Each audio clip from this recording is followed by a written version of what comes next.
ఎంచుకున్నారు. యోగా రూపంలో, వాకింగ్ రూపంలో, రకరకాల రూపంలో మీరు ఎంచుకున్నారు. ఈ పరంపర మరింత పెరగాలని చెప్పి కోరుకుంటున్నా. రెండవది, ఈ మధ్య కాలంలోనే భారత్ విశ్వగురు ఒకప్పటి మన స్థానం అనేది చెప్తా ఉంటారు. మళ్ళీ ఆ విశ్వగురు స్థానాన్ని చేరుకోవాలి. భారత ప్రాచీన సాంప్రదాయాలు, మన ఆచార వ్యవహారాలు, మన సంస్కృతి సాంప్రదాయాలు ఇవన్నీ కూడా ప్రపంచానికి ఆదర్శం అని చెప్పినాం. కానీ మళ్ళీ ఇవాళ ప్రపంచ యోగా దినోత్సవాన్ని జరుపుకొని ఇవాళ యోగాకు పుట్టినటువంటి భారత్ని మళ్ళీ విశ్వగురు స్థానంలో నిలిపిన వ్యక్తి మోడీ గారు. ఇవాళ ప్రపంచంలో లండన్లో కూడా యోగా చేసుకునే పరిస్థితి వచ్చింది, అమెరికాలో కూడా యోగా చేసుకునే పరిస్థితి. అంటే మన సాంప్రదాయాన్ని సమర్థ నిలపడంలో మోడీ గారు చేసే కృషి ఇంత అంత కాదు. రెండవది, ఇవాళ మనందరికీ మన మిడిల్ క్లాస్, అబోవ్ మిడిల్ క్లాస్లో ఉంటాం. మనం రాజకీయాల పట్ల మక్కువ ఉండదు, రాజకీయ నాయకుల పట్ల ఇష్టం కూడా ఉండదు. ఎందుకంటే వాళ్ళు ఓట్లప్పుడైతేనేమో దండం పెడతారు, అటు చూడకపోయినా చూసినట్టు దండం పెడతారు. ఓట్లు అయిపోయిన తర్వాత పట్టించుకోవాలనే భావన ఉంటుంది. రెండో భావన ఏమిటంటే వాళ్ళేంటంటే రాజకీయ నాయకులు స్వార్థపరుడు అనే భావన కూడా ఉంటుంది. జనం మనకున్న పర్సెప్షన్, రాజకీయ నాయకుల పట్ల మనకున్న పర్సెప్షన్ అంటే ఓట్లప్పుడు కనబడ్డ ముఖం తర్వాత కనబడదని, ఓట్లప్పుడు మాట్లాడే తీయటి భాష తర్వాత ఉండదని, వాళ్ళు స్వార్థం కోసం పనిచేస్తారనే భావన ఉంటుంది జనరల్గా. అందుకని అబోవ్ మిడిల్ క్లాస్ వాళ్ళు ఏం చేస్తారంటే ఓట్లేయడానికి కూడా సుముఖంగా రారు, ఏమెత్తంది అనుకుంటున్నారు.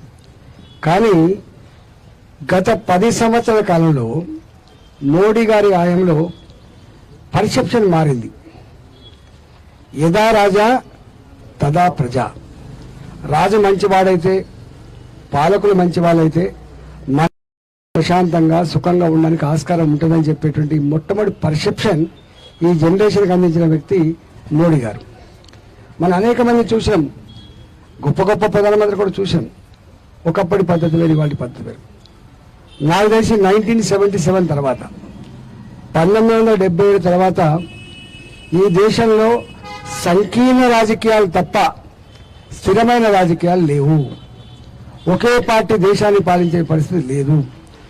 ఆ సంకీర్ణ రాజకీయాలలో అతుకుసారంగా కుక్కలు చింపని ఇస్తారాగ్గా మనం ఎట్లా బాధలు అనుభవించడం మనం చూసాం. అందువల్ల 77 నుంచి మొదలుపెట్టి 2014 మోడీ గారు ప్రధానమంత్రి అయ్యేంత వరకు మనం ఆ రాజకీయాలు చూసాం. Coal scam, Bofors scam, 2G scam. మంత్రులు జైలు పోతున్నప్పుడు, వాళ్ళ కింద పనిచేసిన IAS ఆఫీసర్లు జైలు పోతున్నప్పుడు మనం తలదించుకున్నాం. వీళ్ళకైనా మనం ఓట్లేసి గెలిపించింది, వీళ్ళైనా మన పాలకులు అని చెప్పి బాధపడ్డాం. కానీ ఈ 10 సంవత్సరాల కాలంలో ఎక్కడా భారత పౌరుడిగా తలదించుకునేటువంటి పనులు ఇక్కడ జరగలేవు.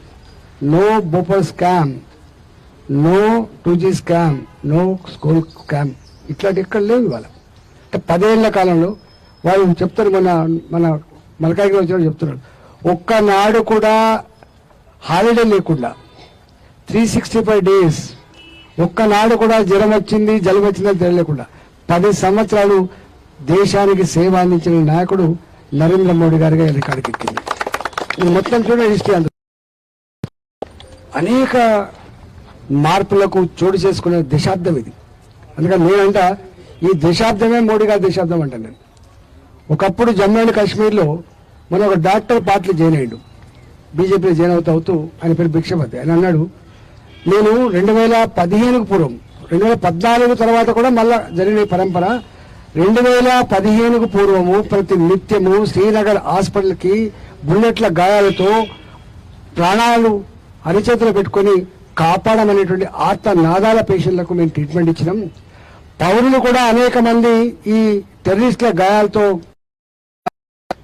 రక్తం మరుగులో గిలగిల వాళ్ళు ట్రీట్మెంట్ వీళ్ళకి చచ్చిపోయేది. 2015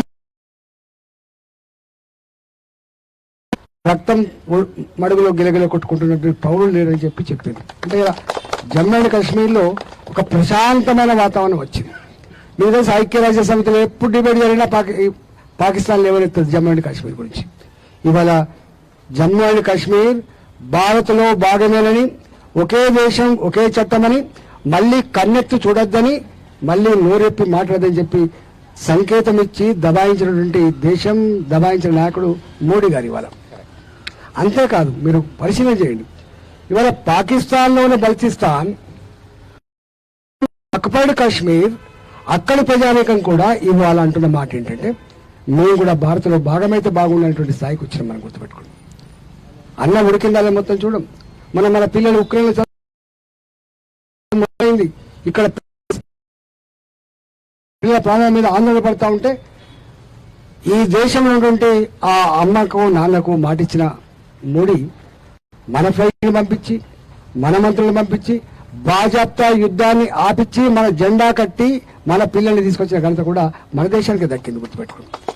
మన దేశాన్ని చూసి ప్రపంచం మా పిల్లల్ని కూడా రక్షించమని చెప్పి కోరినప్పుడు ఇతర దేశాల పిల్లల్ని కూడా మన ఫ్లైట్లను తీసుకొచ్చి అప్పచెప్పిన చరిత్ర మనది ఇవాళ. అంటే ఒకప్పుడు ఇండియా ఎట్లుండే, ఇవాళ ఇండియా ఎట్లుండే. మన కరోనా వచ్చింది, మీకు తెలుసు. నేను అప్పుడు కరోనా మంత్రిగా పనిచేశాను. ఈ దేశంలో పేషెంట్ దగ్గరికి డాక్టర్లు పోతారు, పేషెంట్ దగ్గరికి నర్సులు పోయి ట్రీట్మెంట్ ఇవ్వడం సహజం. కానీ ఈ భయపడుతున్న సందర్భంలో నాలాంటి కరోనా పేషెంట్ దగ్గర పోయి ధైర్యం చెప్పి ఇవాళ దేశం కరోనా కష్టకాలంలో శవాల గుట్టలైతే అని చెప్పి భయపడ్డ మనం, ఇక్కడ ఏమైతే అని చెప్పి ఆందోళనపడ్డ మనం ఎక్కడేం కాలేదు. ఇవాళ ఇతర దేశాల అధినేతలు కన్నీళ్లు పెట్టచ్చు. ఆయన బ్రిటన్ ప్రధానమంత్రి కన్నీళ్లు పెట్టచ్చు, ఇరాన్ ప్రధానమంత్రి కన్నీళ్లు పెట్టచ్చు, ఓ దేవుడా కాపాడమని చెప్పి కోరొచ్చు. కానీ ఈ దేశ ప్రజానికానికి ధైర్యాన్ని ఇచ్చి కష్టకాలంలో నడిపించిన వ్యక్తి నరేంద్ర మోడీ గారికి ఇలా ముద్రపడ్డది. నరేంద్ర మోడీ గారు వాటిగా ఊరుకోలే. ఇంత గంభీరమైన ఈ భయపెడుతున్నటువంటి ఈ రోగానికి ఒక వ్యాక్సిన్ కనుగొనాలని చెప్పి, ఆ వ్యాక్సిన్ కి భారతే కేంద్రం కావాలని చెప్పి ఆశించి వ్యాక్సిన్ తయారు చేసి మనకు అందించడమే కాదు, 2 రోజులు 3 రోజులు ప్రపంచ ప్రజానికానికి వ్యాక్సిన్ ఇచ్చిన దేశంగా భారత్ పేరు సంపాదించుకున్నది. 2014 వరకు మీకు తెలుసు, మనం చాలా డిబేట్ వింటూ ఉంటాం. మీరు స్టూడెంట్ ఉన్నప్పుడు మీరు ప్రపంచ బ్యాంకుకు తాకట్టు పెట్టిండు భారతదేశాన్ని, వాళ్ళ కండిషన్కు తలొగ్గిండ్రు. ఇవాళ ఎక్కడ ప్రపంచ బ్యాంకు ప్రస్తావన లేదు, ఇవాళ ఎక్కడ ఏషియన్ డెవలప్మెంట్ బ్యాంక్ ప్రస్తావన లేదు.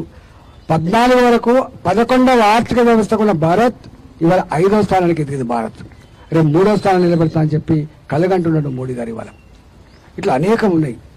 ఇవన్నీ డెవలప్మెంట్. ఇలా ఎయిర్పోర్ట్లు మీరు చూడండి, 75 ఉండే 153 అయినాయి ఇవాళ ఎయిర్పోర్ట్లు. నేను సికింద్రాబాద్ రైల్వే స్టేషన్ పోతే ఎలుకలు, పంది కొక్కులు, ఈగలు, దోమలు, మలమూత్రాలతో ముక్కు మూసుకునేది మనం ఎప్పుడైనా ఎయిర్పోర్ట్ పోతే. ఇవాళ ఆ పరిస్థితి లేదు. ఇలా ఎయిర్పోర్ట్లను తలపించే సికింద్రాబాద్ రైల్వే స్టేషన్, నా కాచిగూడ రైల్వే స్టేషన్, నా నాంపల్లి రైల్వే స్టేషన్ 10 కోట్లు ఇచ్చి సొన్నమేసే పరిస్థితి లేదు కదా. ఇవాళ నేషనల్ హైవేస్ మీకు తెలుసు, మీరంతా విద్యులు కాబట్టి. ఒకప్పుడు 1947 to 2014 ఎన్ని వేల కిలోమీటర్ల నేషనల్ హైవేస్ ఉన్నాయో ఇవాళ 10 సంవత్సరాల కాలంలో అంతకంటే ఎక్కువ హైవేస్ నిర్మించిన వ్యక్తి మోడీ గారు. ఇవాళ మీకు ఇంకో విషయం కూడా తెలవాలి. ఇవాళ అన్నిటికంటే ముఖ్యమైనది make in India, made in India అంటే గేలి చేశారు. ఇవాళ మీ ఇంట్లో ఉండే టీవీలు కావచ్చు, మీ చేతిలో ఉండే సెల్ ఫోన్స్ కావచ్చు, ఒకప్పుడు ఎక్కడ made in Japan, made in China, today made in India. గుర్తుపెట్టుకోండి. ప్రపంచం మొత్తంలో ఎలక్ట్రానిక్ ఐటమ్స్ మ్యానుఫ్యాక్చరింగ్ చేసే విషయంలో ఇవాళ ప్రపంచంతో పోటీపడి 2వ స్థానానికి ఎదిగిన దేశం భారత్ ఇవాళ. అట్లా అన్ని రంగాల్లో మాకు ఇంకా చాలా మీటింగ్లు ఉన్నాయి. నేను కొత్త కాదు, నా మాటలు కొత్త కాదు. నేను ఆర్థిక మంత్రిగా పనిచేసినప్పుడు మీరు చూసిందాను, తెలంగాణ ఉద్యమంలో పనిచేసినప్పుడు చూసిండ్రు, మన కరోనా మంత్రి అప్పుడు చూసింది. కాబట్టి ఒకటే మన మోడీ గారు వచ్చినప్పుడు ఒక మాట చెప్పిండు, బాగుంది, మల్కాజ్గిరి ప్రజలు కురిపించిన ప్రేమ ఆదరణ మరవలేంది. తప్పకుండా నేను ప్రవచిస్తున్నా 3వసారి ప్రధానమంత్రి చేయాలని చెప్పి దేశ ప్రజలు ఏదైతే సంకల్పిస్తుందో ఆ సంకల్పంలో మల్కాజ్గిరి ప్రజలు కూడా భాగం పంచుకోవాలని, ఆ 370 సీట్లలో మల్కాజ్గిరి స్థానం కూడా ఉండాలని చెప్పి వారు చెప్పిండ్రు. మీరందరూ నిండు మనసుతో ఆశీర్వదించి ఆ ఆశయాన్ని నెరవేర్చాలని చెప్పి ఆశిస్తూ నమస్కారం. భారత్ మాతాకి, నరేంద్ర మోడీ గారి నాయకత్వం.